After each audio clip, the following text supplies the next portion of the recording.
നമസ്കാരം. ഞാനിന്ന് ബിഗ് ബോസിനെ കുറിച്ച് സംസാരിക്കാനാണ് വന്നത്. കാരണം ഈ കഴിഞ്ഞ ദിവസം ബിഗ് ബോസ് സീസൺ 7 ആരംഭിക്കുകയായി. ഇതിൽ എനിക്ക് ഇഷ്ടപ്പെട്ടൊരു കാര്യം എന്താണെന്ന് വെച്ചിട്ടുണ്ടെങ്കിൽ, ഈ കഴിഞ്ഞ പ്രാവശ്യത്തെ പോലത്തെ കണ്ടസ്റ്റന്റിനെ കുറിച്ച് വ്യത്യസ്തമായിട്ടാണ് വന്നിരിക്കുന്നത്. അതിൽ പ്രധാനമായിട്ടും കഴിഞ്ഞ വർഷം ലേഡീസിനാണ്, വിമൻസിനാണ് കൂടുതൽ ഈ കോമണേഴ്സിന് പ്രാധാന്യം കൊടുത്തിരുന്നത്. ഈ പ്രാവശ്യം അങ്ങനെയാണെന്ന് എനിക്കറിയില്ല. ഒരു കോമണറാണ് ഇപ്പോൾ കയറിയിരിക്കുന്നത്. അദ്ദേഹത്തെക്കുറിച്ച് ഈ പറഞ്ഞതിന് മുമ്പ് അദ്ദേഹത്തിനെ കുറിച്ച് എനിക്ക് കൂടുതലൊന്നും അറിയില്ല. കോമണറാണ്. അത് മാത്രമല്ല, കഴിഞ്ഞ പ്രാവശ്യം ഉണ്ടായാലും പൂജ എന്ന് പറയുന്ന കോണറൊക്കെ വന്നത് വെറുതെ ഒരു ആ കണ്ടസ്റ്റൻ്റൊക്കെ വെറുതെ ആയിരുന്നു. അതുപോലെ നന്ദനൊക്കെ എല്ലാവരും ഗ്രൂപ്പ് കളിച്ച് അവർ കുറേ ഗെയിമൊക്കെ കളിച്ച് നശിപ്പിച്ച് കളഞ്ഞ ഒരു ഇതുപോലെയാണ് എനിക്ക് തോന്നിയത്. കഴിഞ്ഞ ദിവസം കംപ്ലീറ്റ് ബിഗ് ബോസ് ഞാൻ കണ്ടിരുന്നതാണ്. അതുപോലെ അത് പിന്നെയും നമുക്ക് അതിൽ തോന്നിയ രശ്മിനാണ് അതിൽ കൂടുതലും കുറച്ചുകൂടി ബെറ്റർ ആയിട്ട് ഉണ്ടായിരുന്നത്. പിന്നെ അതിൽ ഏറ്റവും എനിക്ക് ഇഷ്ടപ്പെട്ട കണ്ടസ്റ്റന്റ് ജാസ്മിൻ ആയിരുന്നു. ജാസ്മിൻ എല്ലാവരും ആ ഒരു കണ്ടസ്റ്റന്റിനെ വളരെയധികം വിമർശിച്ചെങ്കിലും അവർ ഭയങ്കര രസമായിരുന്നു, നന്നായിട്ട് പെർഫോം ചെയ്തിട്ടുണ്ടായിരുന്നു. ഗബ്രിയുടെ ഒരു കൂട്ടര് പോലത്തെ ഒരു സംഭവം ഇല്ലായിരുന്നെങ്കിൽ ഒരു പക്ഷേ ജാസ്മിൻ ആയിരുന്നു കഴിഞ്ഞ പ്രാവശ്യം കപ്പടിക്കേണ്ടിയിരുന്നതെന്നാണ് എനിക്ക് തോന്നിയിട്ടുള്ളത്. അപ്പോൾ നമുക്ക് ഈ പ്രാവശ്യത്തെ കണ്ടസ്റ്റന്റിലേക്ക് തുടങ്ങാം. ഉള്ളതിൽ പുതിയ നല്ലൊരു കണ്ടസ്റ്റന്റ് ആണെന്ന് തോന്നുന്നു അഭിലാഷ്. അദ്ദേഹം ആക്ടറാണ്, എന്നൊക്കെ റീൽസ് ഒക്കെ ചെയ്യാറുണ്ട് എന്നൊക്കെ തോന്നുന്നു. അദ്ദേഹത്തെ കുറിച്ച് എനിക്ക് കൂടുതൽ പറയാൻ അറിയില്ല. അദ്ദേഹത്തിന്റെ ഗെയിം ആയാലും നമുക്ക് കണ്ടു നോക്കാം. അതുപോലെ തന്നെയുള്ള ബിന്നി ഒരു ബ്യൂട്ടിഫുൾ ഗേളാണ്, നന്നായിട്ട് വർക്ക് ചെയ്യുമെന്ന് നമുക്ക് തോന്നാം. പിന്നീട് എനിക്ക് തോന്നിയ കാര്യം രേണുസുധീനെ ഇപ്പം അറിയാൻ പറ്റും. രേണുസുധീനെ ഏറ്റവും കൂടുതൽ വിമർശിക്കുന്നവരുണ്ടോ, അല്ലെങ്കിൽ രേണുസുധീനെ ഏറ്റവും കൂടുതൽ അനുകൂലിക്കുന്നവരാണോ നമുക്ക് രേണുസുധീനെ ഈ പ്രാവശ്യം ബിഗ് ബോസിൽ നമുക്ക് മനസ്സിലാക്കാൻ പറ്റും. രേണുസുധി എന്താ പറയാ, സുധിച്ചേട്ടന്റെ ആത്മാവ് അങ്ങനെയുള്ള ഒരു ഗെയിമാണ് എടുക്കുന്നതെങ്കിൽ ഉടനെ തന്നെ പുറത്തേക്ക് വരാൻ പറ്റും. അതല്ല, അത് വെക്കാണ്ട് സ്വന്തമായിട്ട് എന്താ പറയാ, രേണുസുധി എന്താണോ അതായിട്ട് നിൽക്കാൻ ശ്രമിക്കുകയും ആളുകൾക്ക് രേണുസുധിനെ പ്രൂവ് ചെയ്യാൻ പറ്റുന്ന ഒരു മേഖല കൂടിയാണ്. അപ്പോൾ രേണുസുധി ഏറ്റവും അടിപൊളിയായിട്ട് പെർഫോം ചെയ്യുകയാണെങ്കിൽ നിൽക്കാം. അല്ലെങ്കിൽ മാക്സിമം 3 ആഴ്ച അതിനുള്ളിൽ രേണുസുധി പോരുമെന്നാണ് എൻ്റെ ഒരു നിഗമനം. പിന്നെയുള്ള അപ്പായ ശരത്ത് നമുക്ക് അറിയാം, അങ്കമാലി ഡയറീസ് എന്നുള്ള സിനിമയിലൂടെ നമുക്ക് പെർഫോമൻസുകൾ കാണിച്ചെങ്കിലും വേറൊരു സിനിമയിൽ നമുക്ക് പുള്ളിയുടെ അതേ പെർഫോമൻസ് കാണാൻ കഴിഞ്ഞിട്ടില്ല. എന്തായാലും അപ്പായസത്ത് എന്താണോ, പുള്ളി നല്ലൊരു കലാകാരനാണ്, കാനഡയിലാണ് അദ്ദേഹം പഠിച്ചത്, എല്ലാ കാര്യങ്ങളും ഒക്കെയാണ്. പക്ഷെ അദ്ദേഹത്തിന്റെ റിയൽ സ്വഭാവം എന്താണെന്ന് നമുക്ക് നന്നായിട്ട് ഗെയിം കളിക്കാൻ പറ്റുമോ, അദ്ദേഹത്തിന്റെ അകത്ത് എല്ലാവരെയും തൃപ്തിപ്പെടുത്താൻ പറ്റുമോ എന്നുള്ളത് ഈ ഒരു സീസൺ നമുക്ക് നോക്കാം. അദ്ദേഹത്തിന്റെ ഒരു ചാനൽ നമ്മൾ മാറുമോ, അദ്ദേഹത്തിന് കൂടുതൽ അവസരങ്ങൾ എല്ലാ കാര്യങ്ങളുമായിട്ട് സിനിമയിൽ വീണ്ടും സജീവം കഴിയുമോ എന്നുള്ളത് നമുക്ക് നോക്കാം. പിന്നെ ഉള്ളതാണ് ശൈത്യ.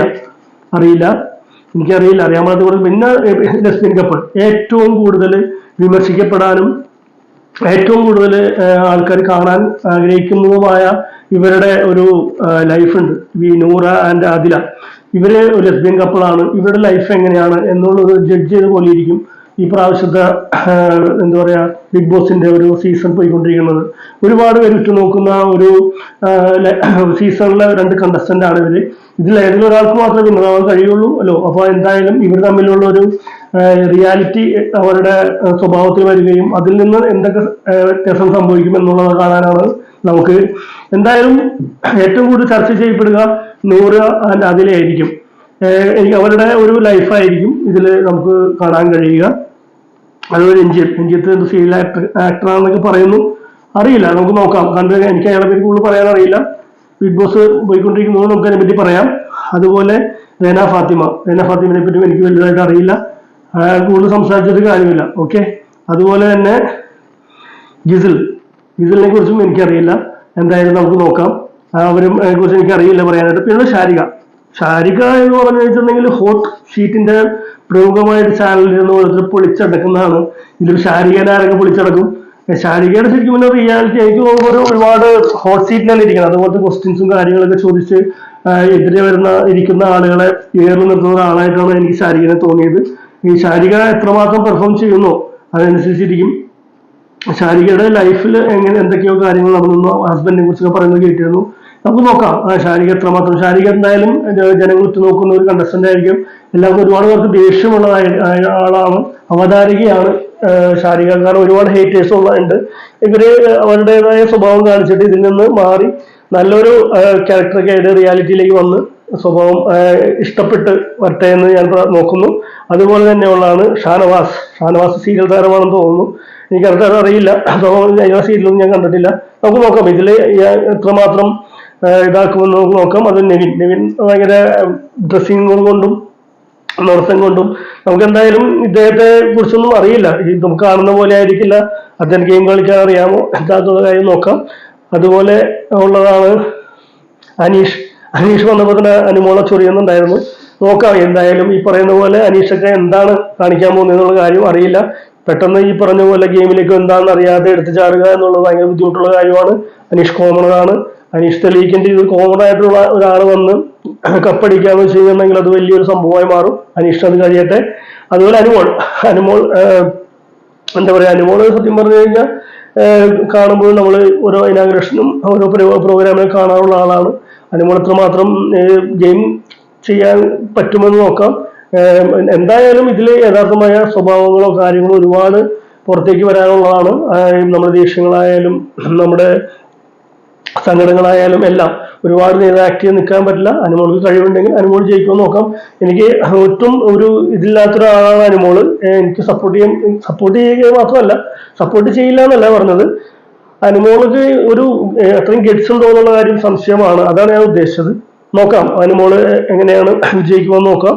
അതുപോലെ തന്നെ ഉള്ളതാണ് ആര്യൻ. അതൊരു പുതിയൊരു ആളായിട്ടാണ് കണ്ടത്. എനിക്ക് അദ്ദേഹത്തെ കുറിച്ച് അറിയില്ല. അതുപോലെ അക്ബർ ഒരു പാട്ടുകാരനാണെന്ന് കേട്ടിരുന്നു. നോക്കാം അക്ബർ എത്രമാത്രം മാറുമെന്ന്. സരിക എനിക്ക് കറക്റ്റ് അറിയില്ല. അതുപോലെ ബിൻസി നോക്കാം, അതും അറിയില്ല. ഒനിയൽ അറിയില്ല. ഇതിനെ പറ്റി പറഞ്ഞു അഭിലാഷ്. ഇവരെല്ലാവരെയും പറ്റി ഞാൻ പറഞ്ഞു. ഏതായാലും ഇവരുടെ എല്ലാവരും കണ്ടിട്ട് ഈ പ്രാവശ്യത്തെ ബിഗ് ബോസ് അതിമനോഹരമായിരിക്കുമെന്ന് തോന്നുന്നു. ടൈറ്റ് കോമ്പറ്റീഷനാണ്. അത്യാവശ്യം ഗെയിം അറിയാവുന്ന ആൾക്കാരാണ് ഇതിൽ. രേണുസുതി എന്താ പറയാ മാത്രം ഒരു അപ്ഡേറ്റ് കുറവായിരിക്കും. കാരണം ഒരുപാട് കാര്യങ്ങളെ കുറിച്ചും ഒരുപാട് ആളുകളെ എന്താ പറയാ ഗെയിമിൽ പെടുത്തി എന്താ പറയാ ജയിക്കാൻ കഴിവ് കുറവുള്ള ആളായിട്ടാണ് എനിക്ക് രേണുസുദിനെ തോന്നുന്നത്. രേണുസുദി അവളുടെ അറിവ് വെച്ചും കാര്യങ്ങൾ വെച്ചും ജയിക്കുകയാണെങ്കിൽ, രേണുസുദിക്ക് ഒരു വിന്നർ കിട്ടുകയാണെങ്കിൽ ആളുകൾ ഒരുപാട് ഇഷ്ടപ്പെടുകയും രേണുസുദിയുടെ പേരിലുള്ള എന്തെങ്കിലും അലിഗേഷൻസ് ഉണ്ടെങ്കിൽ അത് മാറുകയും ചെയ്യുമെന്നാണ് എൻ്റെ വിശ്വാസം.